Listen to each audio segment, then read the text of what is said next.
So there is an important play happening at Seattle Children's Theater right now, examining the consequences of Executive Order 9066, which resulted in the incarceration of 120,000 people of Japanese ancestry.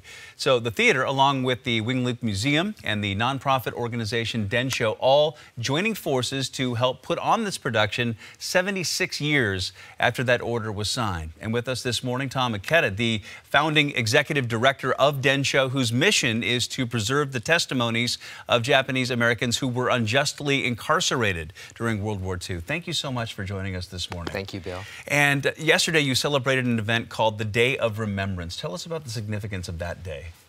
Well, this is a day on an annual basis where the community comes together to remember those people who were placed in those camps. And so we had this gathering in Seattle. About 800 people showed up at the Seattle Center. And, my dad, my 91-year-old father was there, my wife, my children. So it's kind of an emotional event for us to think about what happened, that these people did nothing wrong. It's a local story. Over 7,000 Japanese Americans from King County were uprooted and placed in these camps. And to really, kind of put a focus on it, we had one of my heroes actually speak at the event. The Muslim Gold Star parent, Khizr Khan, came to Seattle to address the audience and really uplift us in terms of the power of story and how we have to remember this. Absolutely. And in addition to the Day of Remembrance, what are some other ways to remember the World War II Japanese American incarceration? Well, we think the power of story is so important. At Densho, for the last 20 years, we've collected almost 1,000 oral history testimonies and have digitized them and placed them online. So that's one way. Another powerful way is the power of story in terms of theater.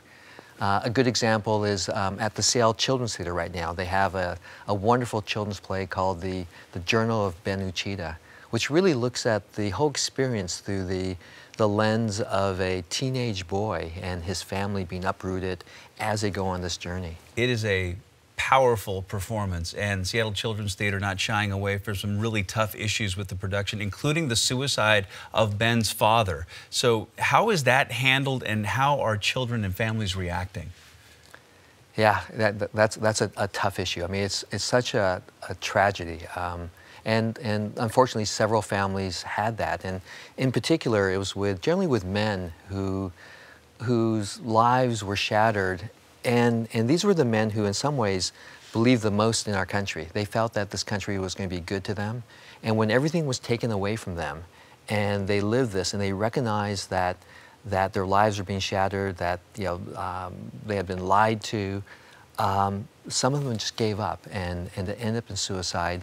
And when the kids see this, they didn't shy away from it. At the Children's Theater, at the end, they have these post-theater questions, and the students would raise their hands and ask, so what happened? Why did he do it? So they're very much engaged. They see that. And it's important for us to remember what happened during World War II. Thank you for the work that you do in helping us remember. And by the way, that production runs through March 4th at Seattle Children's Theater. And for tickets to that production, you can go to www.sct.org. And for more information about the incarceration of Japanese Americans during World War II, please go visit www.densho.org.